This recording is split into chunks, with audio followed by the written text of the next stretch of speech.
Hi, Melissa. I'm good. It's good to see you.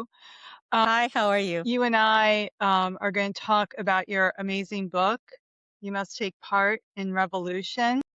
And we've been colleagues and friends You. for quite a while, from back in our Al Jazeera America days. And we met up again when your book was launched last year, and you were, oh my God, it was so interesting. And Thank you so many so much people for were coming to there the and book super talk. interested in this graphic novel that you and Badukao, the Chinese artist, co-authored. And it was really interesting hearing people's questions and what you both had to say about the politics of the moment right now globally, and how what you wrote figures into that. And in reading it, I found it not only so on point right now politically, but it was also really emotionally astute in the main characters trying to figure out where they fit in an entire resistance movement, where they fit in terms of fighting for democracy and against this techno state. But I want to start because so much of you and who you are and your experience was put into the book. So I want to start with just sort of asking you, when you were based in China for Al Jazeera, what was the dynamic that you saw take place between people in their everyday lives and dealing with an authoritarian regime? It manifests in so many different ways. I would say that the tricky thing with China is it's a modern authoritarian state where most of the time things are all right. They're more than all right. They're really nice in Shanghai and Beijing. And it's even more so now than when I was a correspondent back then. It's super modern. In many ways, actually, it's more modern than the United States in terms of ordering food. Everything's on your app. And it's like, Technology yeah, driven, it's though, like you super mean? modern. So I think that the difficulty with China is it's technology driven. Yeah, it's totally a techno authoritarian state. And most of the time, if you're middle class, it works in your favor. And any Chinese who's above the age of 40 remembers a time when the country was much poorer. And so if you compare like your childhood to where you are today in China, then it's very easy for a lot of people to be quite happy with the state. On the other hand, what I learned as a reporter is that the facade falls apart very quickly if you are remotely unlucky in any way in life. So it could be something that in the United States would not be a big deal, Mm. right? Some kind of real estate dispute. In China, it can really snowball so that, the real estate magnate you're arguing or in some kind of conflict with Wow. will hire thugs and beat the crap out of Mafia you like. and try to drive you from your property, right? And so totally, totally. And this happens, and this is something that happens not. And these real estate magnates are party officials or have connections to the Chinese Communist Party, and that's how they can get away with it. In other words, corruption.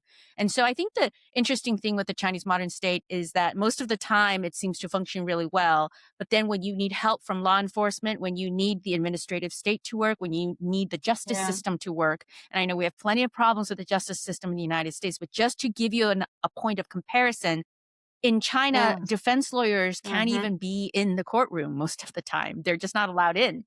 And so you can say all you want about the American justice system, which I know is very problematic. And in fact, Right. as a reporter for Al Jazeera America, we both worked on that, on the problems in the United States.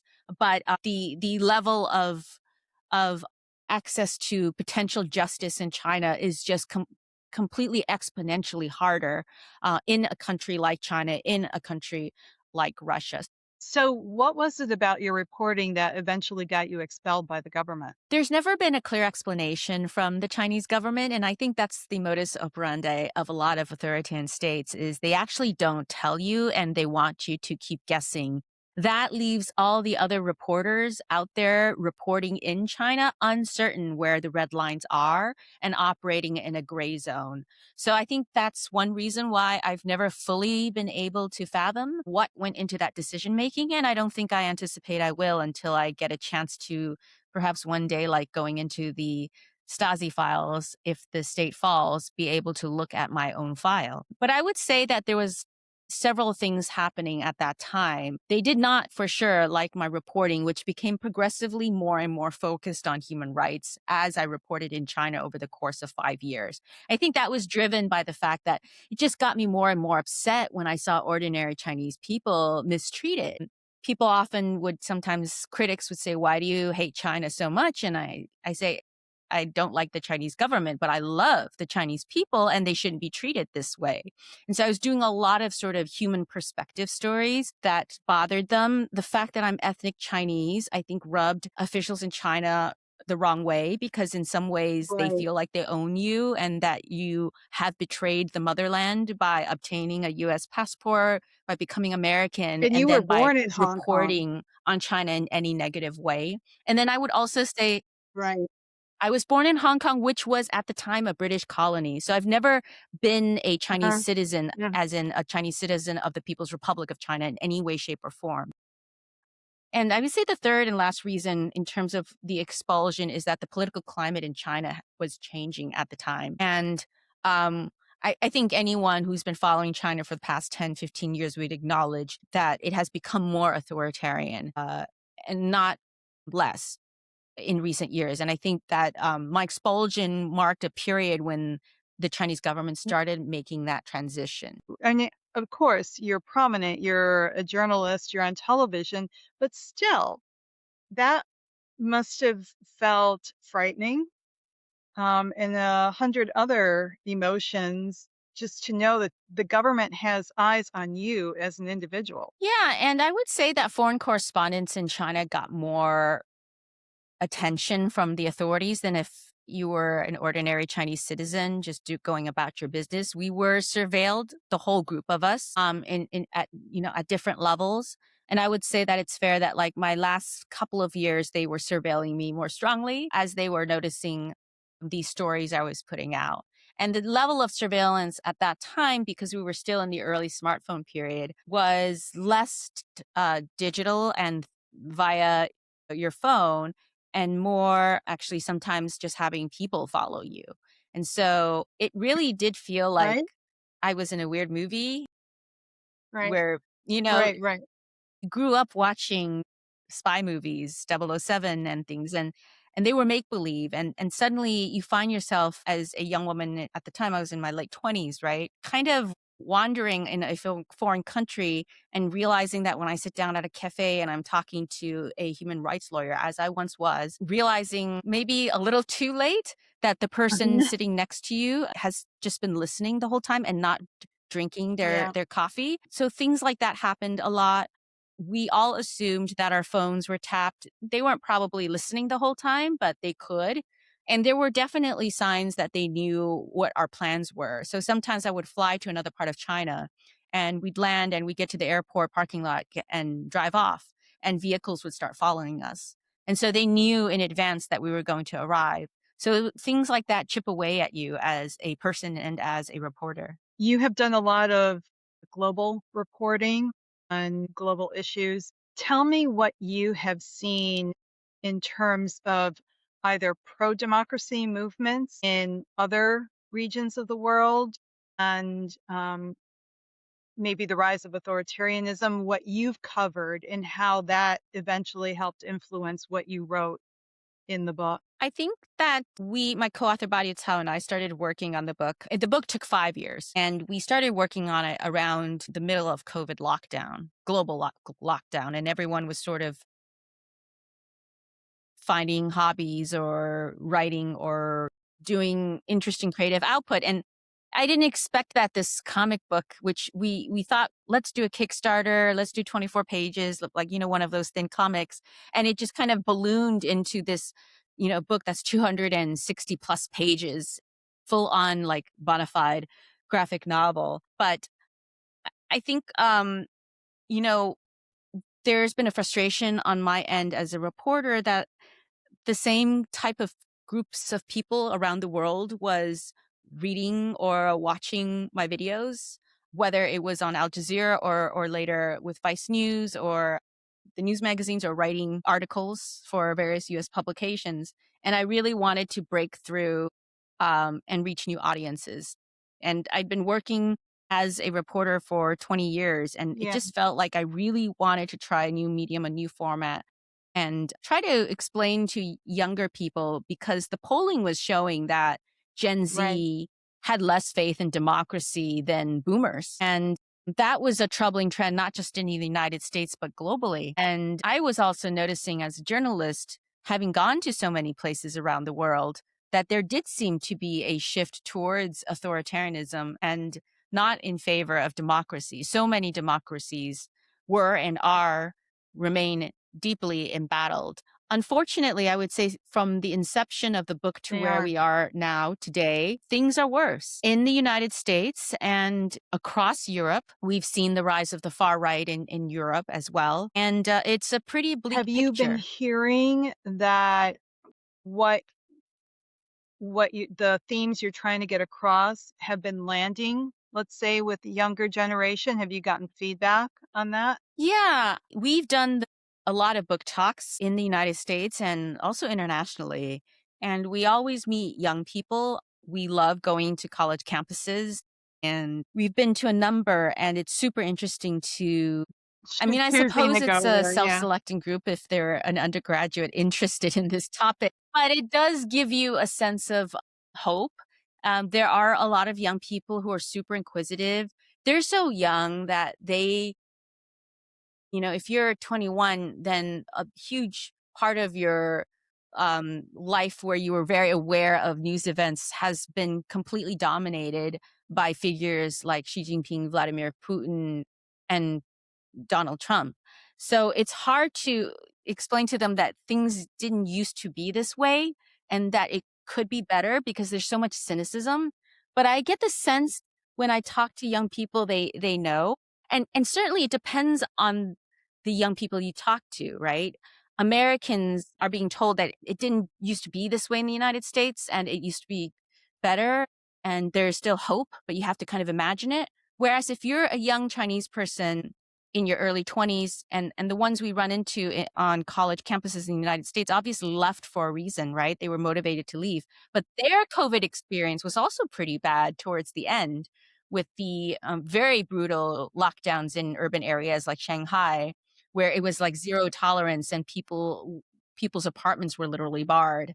Uh, and so I think that some young people have experienced authoritarianism in a very bad way and are fighting back. We also see it actually, I think there's a lot more hope in the global Mhm. south. We saw the student demonstrations in Nepal.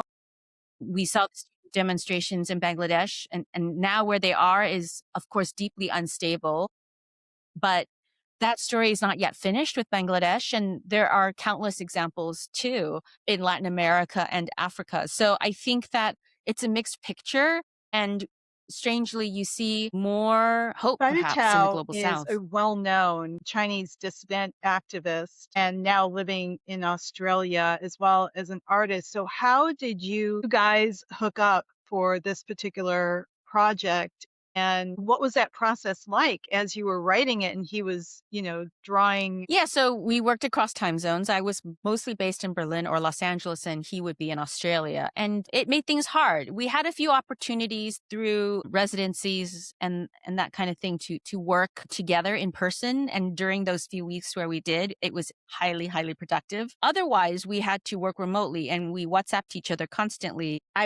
Because of the time difference, I would be writing when he was asleep. And when I was done writing, he'd be awake and he could read the script or what I'd written of it when I was asleep. So in some ways, we were able to sort of make it efficient. And the process was to super simplify it.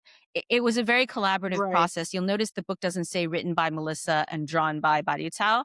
It is two equal co-authors, and that was by choice. But we both hammered out the plot in great detail, just worked through it together. And then we wrote down the whole story narratively or in prose form so Plot and the that we could beats and see what was everything happening and the and character catch, development, right? there's so many exactly, absolutely, and consistency. And you're right, the beats, of each scene, of each location. And then I would essentially kind of write what you would look like. It looks like a screenplay, dialogue and what panels, because with the art, it's, could be a 1-page panel or could be 8 panels on a page. And so I would disperse the dialogue and the description and the action of each panel. And what I would actually do is I would rip out a blank Hmm. sheet of paper and draw Right. the page with stick figures with the different boxes so that Badiatel can look at it as he's reading the script, because you can read the script and it doesn't really capture what's in my head. And then so I drew stick figures. I'm a terrible artist. And then he would counter propose, on our next calls. We go through several pages like that. And often it'd be like back to the drawing board, or I have to rework some panels and the pacing to his preference, because there's an artistic, like there's an aesthetic angle that he's really going for too. So we went back and forth, and ultimately the final product that you see is we have like 260 plus pages of Melissa's stick figures. Then we have 260 pages of like Badia Tao's like a sketch version of the whole book.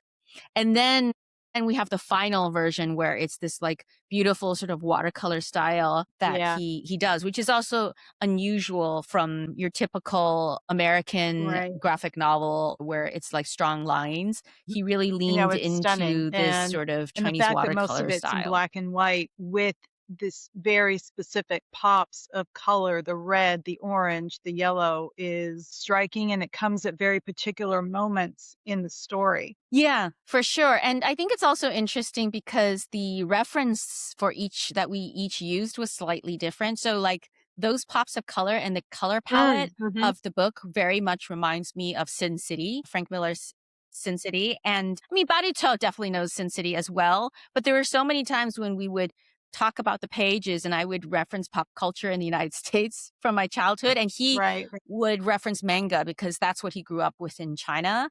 And the influence of manga. So I remind people that it's actually, this is not, because I think somebody might put it on a bookshelf of Asian American literature. And it's not Asian American literature because my co-author is from Australia and he's from China and he would not consider himself American in any way. And so it's a very interesting work. I think I didn't think of it this way, but I realized it that we were doing this weird pan-Asian diaspora work. And that also made it extra special. You also are of Chinese extraction, right? And was there sort of a cultural melding there between you and him, where there was maybe a shorthand? Absolutely. Absolutely. I think in many ways, the book is a work of fiction, but there's so much of each of us in there. And our experience being Chinese overseas, ethnic Chinese overseas, who ended up being citizens of other countries, is reflective of the history of China over the past few decades. There's no question that waves and generations of waves and after successive wave of Chinese who can leave do. And I think that is an indictment on the Chinese government. Badi Tao left, I think, roughly maybe 10, 15 years ago at this point. And I was in Hong Kong and my parents decided to immigrate to the United States in the early 80s. But it was all because of the fear of the Chinese Communist Party and the authoritarianism, which is why I think it's really hard to see the narrative sometimes. And I understand it now. I mean, the United States, it is a kind of a rogue nation now. I remember I seem to recall that the Atlantic article that came out Yeah, that's sort of a in the theme. past few Yeah, days, yeah. sort of examining that question, right? Yeah. And so I get that. And I think that both can be bad, right? Both countries can be heading in the wrong direction, relatively speaking. But it frustrates me when people who are critical of the United States, as they should be, then view China or Russia or Iran as like states they want to root for. You don't want to root for any I of mean, these they're states. worse, right? And Iran they're murdered, worse and we don't in know many how ways. many in January. Right. 50,000 people, possibly in January alone. We've not been able to track at all how many people they might have killed since then. These are really brutal states, and I think that's something to So keep in much mind. of what transpires in the plot is a result of the surveillance aspects of the authoritarian regime here.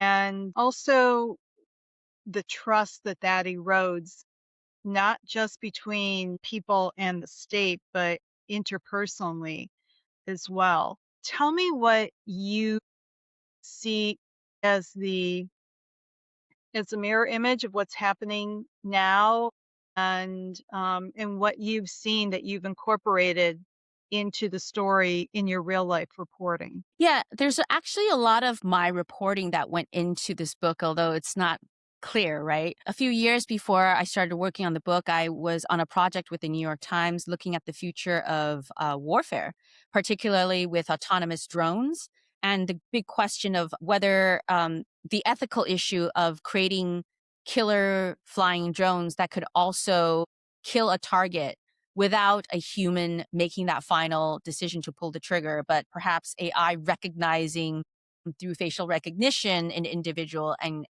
killing them, right? And there was also the issue of drone swarms, smaller drones as they got smaller and smaller, becoming harder for conventional weapons to sort of shoot down. So that was the story I was working on. And it's incredibly relevant today, not just with Iran, but of course with the war that Ukraine is fighting with and against Russia. So if you have read our book or looked at the early pages, you'll see that Yep. the concept of drone swarms is very much in there. And I have perhaps a silly sort of counter to or solution to the drone swarms problem. But I think the idea of coming up with an analog solution is really appealing. And exactly, exactly. And what I noticed in the book too is the huge disparity between the technology of the state and the resistance fighters, and how much closer they are to doing things in a very analog way and in a very on the ground, boots on the ground way that doesn't always involve technology, right? Absolutely. Absolutely. It's what has always happened, right? In real wars that you see where the David to the Goliath comes up with analog ways of fighting back. And so our book explores that, and it was based on my reporting on drone storms. I was actually in the California desert watching the US military do some tests that they of course allowed someone like me to see, obviously not their top secret stuff.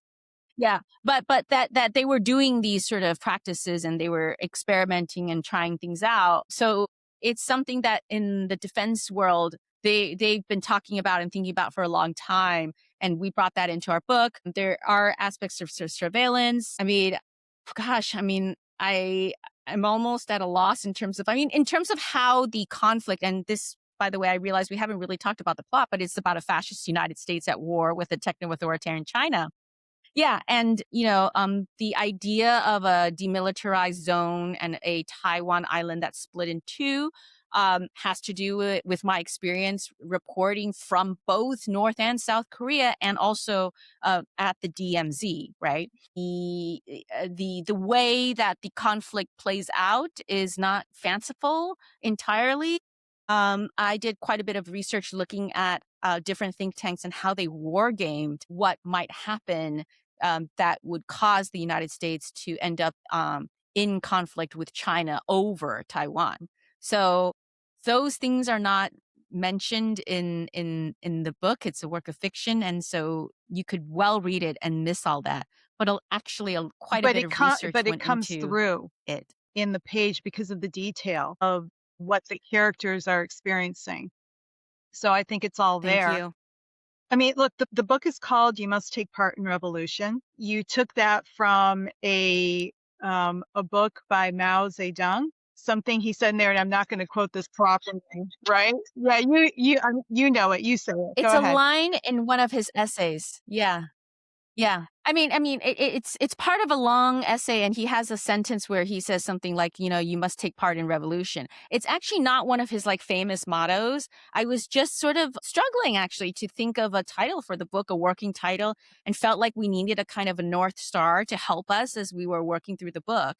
It's a little subversive, and it's funny. It's a funny idea that our book is not going to ever be published in the People's Republic of China, unlikely, and that it could even be banned, and they would be banning a book with the title that is a line from Mao.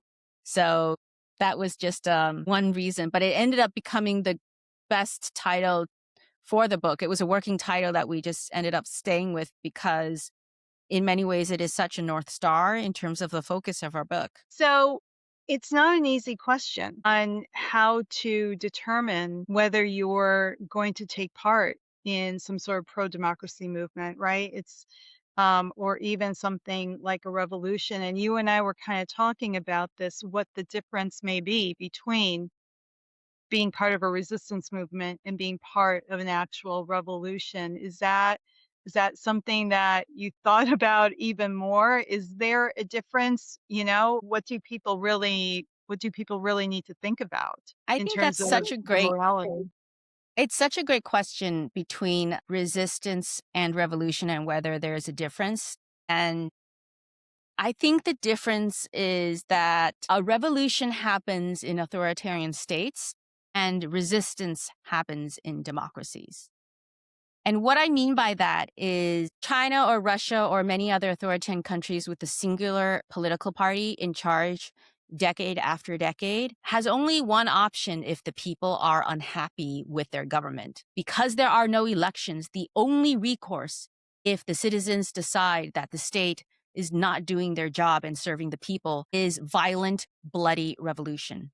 You have to get rid of the party and install a new party or a new system. That is the only recourse for change in authoritarian societies, which make them fundamentally brittle and deeply inefficient. In a democracy, you can have a resistance. Well, first of all, you can just vote and you can throw out the current political party in charge and bring in another political party. Far less bloody, um, no blood at all in most cases. And I think it's a much more efficient way for society to move forward. And if the voting is not enough and people start taking to the streets to express their dissatisfaction, then that is where resistance begins. But I think that's the difference between resistance and revolution, is that there are still so many more options on the table for people in the United States. We might not feel that way, but it is fundamentally a different fight than if you were in Iran, in China, or in Russia. Russia. You take to the streets, your lawyers can fight legal battles, you can continue voting even if leadership wants to try to rig the elections, you can still continue to vote. And then there are all these other ways. There's lots of civil society in the United States. There are, I think, churches and religious institutions are very important as alternative centers of communication, community, and power. So I think that's the difference between resistance and revolution. There is still so much personally at stake, no matter which it is, right? No matter where in the continuum that you are deciding how to fight for a democracy. I mean, look, we saw it in Minnesota.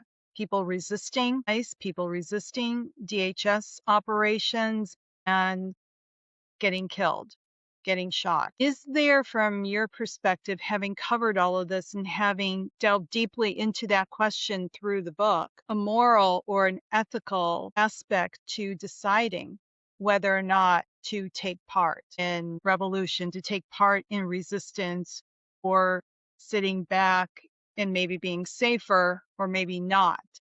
I mean, those are open questions and it depends on the situation, but what is coming up for you having worked through all of this? I think that's a great question. First of all, I think that there's a role for everybody in society to put their government to account, and not all of it requires giving up everything in the way that frontline revolutionaries or activists might have to. And that doesn't mean they care less. I just think that people have different levels of courage, which is okay, actually. I don't think everyone should all feel brave. And in some ways, being brave and being courageous is kind of almost sociopathic, right? It's normal to feel fearful, I guess. right? To feel fearful, and self-preservation is a very human instinct. So I think there's that, which is to not put too much pressure on yourself. Now, on the bigger macro level, though, I do think that, and this is something I've said in the past, that 21st century authoritarianism has learned from the lessons of 20th century authoritarianism. They saw things like 1986's People Power movement in the Philippines that brought down Marcos.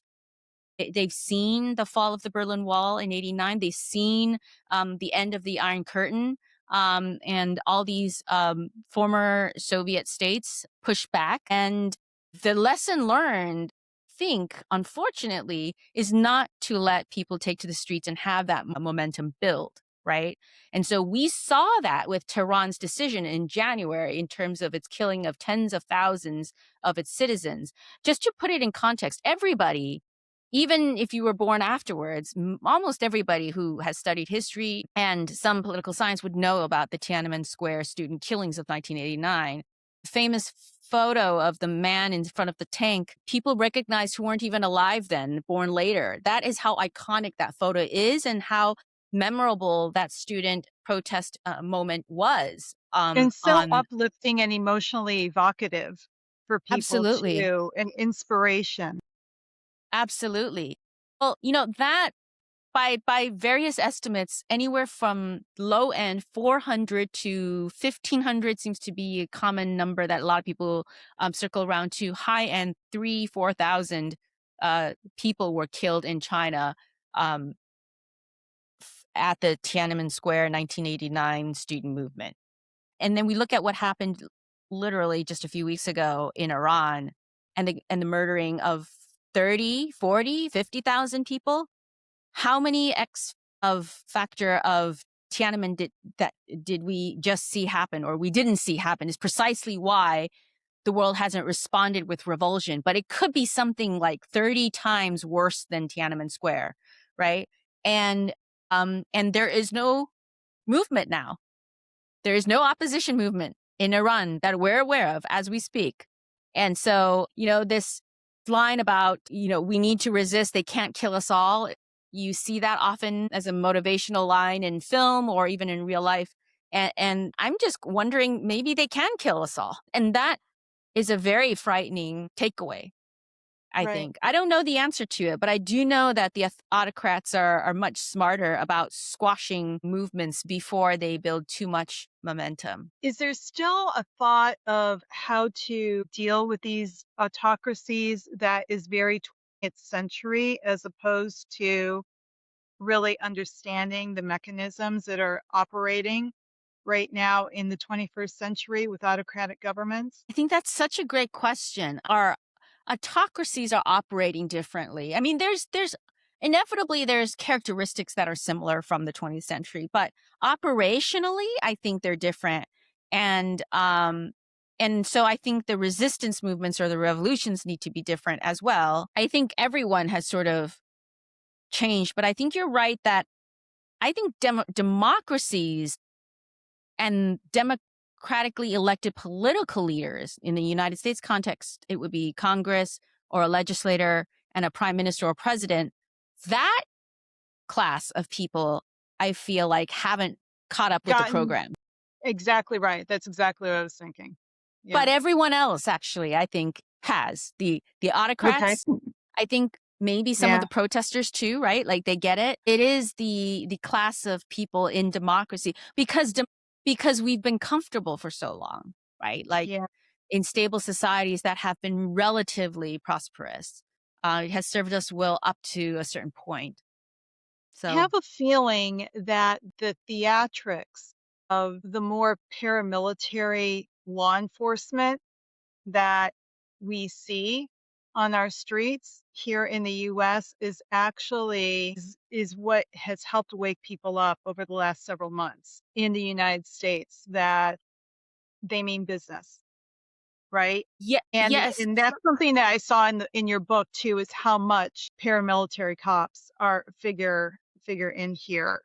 Um, think so. And in some ways, it was almost a misstep because what the U.S. parts of the U.S. administration who desired this were basically cosplaying fascism. And when you do that and you're so blatant about it, people watch movies and they just recognized it for what it was trying to be and was. yeah, That actually was a mistake, I think, on the part of the wannabe autocrats in the White House and in the United States. They should have played it much more subtly, like the way they do in Hungary. But I probably shouldn't be saying this to you, because then Don't we're give giving don't them give any. some pointers and ideas. But you know what I mean? Like exactly I do. as your I do. question earlier, which is that certain autocracies are understanding that they can't look like the fascist soldiers. So in China, that's why look at China and its urban centers, right? And how modern they feel. Right. You wouldn't know fascism if it slammed you in the face there, right? Like it's just so skyscrapers, and look at Yeah. Dubai. It Right. kind of tries Right. to do the same Right. thing, right? Like skyscrapers, 5-star hotels, great Super eating, glam. luxury. Everything was, Yeah. yeah. Yeah. Yeah. And so that is actually the approach, the smart approach, because then people don't see that. But then, you have these people who literally clearly like 20th century fascism and wanted to dress up. And that made it super obvious. Now what we're seeing is, my understanding, and I know, Dina, you're following this much more closely because you're in the United States, is that ICE is still around, and under Yeah. the new Oh, leader, yeah. much quieter, but still doing the That's same right. thing, just not in the same way. Absolutely. Absolutely. People are still disappearing off of street corners. They're going into certain institutions and grabbing people. We just saw a major news story about ICE going into an army base to go grab Yes. the newlywed wife of a soldier who's about to deploy. Yeah, they're still moving in every direction. So absolutely that's happening. And you're right, it is quieter. Two things. I want to get your quick take on the No Kings rallies that continue to grow with every iteration and how that figures into what you've written. I think the No Kings rally, let me back up. I see that there's a lot of criticism sometimes from well-meaning activists about the No Kings rallies because they come across as silly. And clearly these critics have never lived in an authoritarian country where humor is a weapon against the autocrats who have no Yeah, sense of and humor. it's a great weapon too. It's It really when works. you see Yeah. those inflatable dinosaurs and frogs, and and then these, people with their guns and uniform, it creates the contrast, and it breaks the disinformation campaign that the protesters are Antifa Or extremists or paid. something, Yeah. or paid. It's just, a retiree in a dinosaur outfit with his grandkid, literally, right? Right. And so I think Right. that the No Kings rally, is one component of a resistance. It's the visual messaging component that tells people who might feel lonely in their resistance that they are not alone. And so I think there's great utility to that. It shouldn't end with the No Kings rally. And I think it's been made really clear, from the messaging of so many of the people who turn out, that that is not their intention. So I think that, and it is a reminder to those who want the United States to be less free, that there are still a lot of people out there who will not brook this. Right. And a growing number of them too, And a growing number of them. with every rally. I want to read. So you have three main characters in the book. There's Olivia, there's Maggie, and there's Andy, and they become friends. And they're taking different paths and understanding how to engage in resistance against this authoritarian regime. And there's a passage here from Olivia when she goes to see Maggie in prison, who's been in prison for her violent resistance. I Get my own. live conflicting lives and none my own. I serve for love for my father, but what have I achieved? I've contributed nothing but disaster. Do I have a chance at redemption? Maybe, but because I'm damned, I must choose between being loyal to friends I've only ever betrayed or honoring my father, but not both. And you see the struggle there of the personal cost to relationships and to self identity in a lot of ways. And I'm wondering what you've come across and maybe what you've contemplated in writing this about how we start viewing ourselves differently, maybe the more we start thinking about how we're engaging with either a pro democracy movement or fighting against authoritarianism or fascism. How does that change us? Yeah, I think it can be both positive and I think that it's very empowering and makes people connected to their society. Some people come to it never expecting to become an activist. And certainly, in terms of my experience as a reporter in China, where I met a lot of dissidents and activists, um, I would say a good half of them never expected they would end up where they were. At some point, something kind of switches in their head when maybe something happened to them personally, or maybe they witnessed something and they just couldn't tolerate it. And then they stood up and then got punished for it. And instead of the punishment getting them to give up, they become more persistent and push back harder. And that's the making of a dissident. So that can happen. I think the conflict and the identity can also be dangerous if you start thinking of yourself too much as a martyr. Yeah, It can also be what you need. You might need that ego and that sense of martyrdom. One example of somebody where it worked out, it didn't work out well for him personally, but it was powerful is Alexei Navalny, right? that's right. He knew if he returned to Russia, he would die.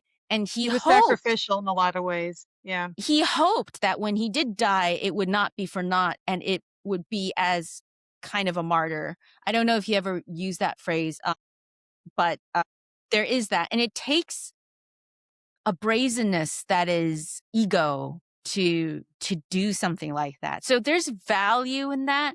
I think it can be both a negative or positive. I think ego with this kind of context. And then of course there are those who are not Navalny and operate at a different level. But again, I think that's why it's interesting you picked that passage because it shows so many conflicts. And I yeah. think it's precisely because there's a diversity of activists, there's a diversity of resistance fighters, and there's a diversity of revolutionaries, right? And all of them are different. Those are different levels of things. And then you have the identity with this particular book in terms of the specifics of being Chinese and that it's spread over several contested territories, right? The People's Republic of China, Taiwan, and Hong Kong. And so I think that also plays into this specific story. I just finished reading a young adult work of fiction called An Echo in the City. It's for teens and it's about the Hong Kong protests. And I was like, what? How did I? It came out a couple of years ago, but I read it and I was so fascinated that there were similarities in terms of character development, conflict, and also hiding a secret, a feeling of betrayal to your father or mother or wanting to please your parents, which is actually a very Asian concept, right? It was so funny to see that in some ways I didn't feel alone. I didn't feel like, oh, well, actually my idea in our work of fiction was not as original as I thought. No, it actually validated that these conflicts that we were developing were real and universal, or maybe not universal, but particular to this group of ethnic Chinese and what we were referencing and going through. I mean, so much of this is universal that, the feelings, the conflicts, the desire for freedom is that you could read this and have it take place in any of the countries that you've talked about that you've gone and reported in, and so much of it would be on point and on target. I was reading some of the book reviews for this, and one of them mentioned a line from a Bruce Cockburn song. So I want to end with this and get your take. Kick out the darkness until it bleeds daylight. And I feel like so much of the book is that, because so much of it is right, it's You darkness, got it. right? It's black and white.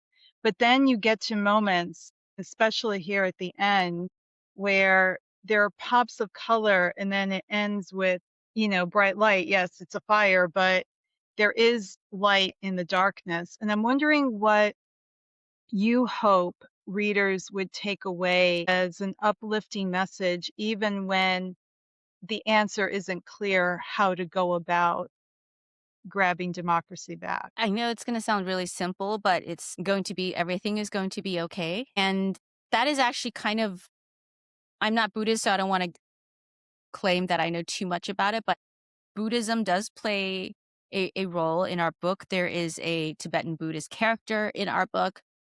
And part of that process, it's so much of Western fiction, even if it's non-explicitly Christian, has the Christian idea of redemption, but redemption in Buddhism is slightly different. And so much of it is about letting go. I know it sounds corny or stereotypical about being Zen, but the idea that everything is going to be okay, I think is actually the message of some of the characters in the book. Yeah, it is. It is. As they come to the end of their storyline. Yeah. Well, I hope people buy this and read it because it's so important for what so many parts of the world and so many countries are going through, and not least of all the United States where we are. And I know you travel a lot and you're based in Germany many times, but yeah, it's an important read right now, and congratulations on it. Thanks so much. Thank you so much, Dina, for Thank having me you. on. Yeah, thank you. It's great to talk to you.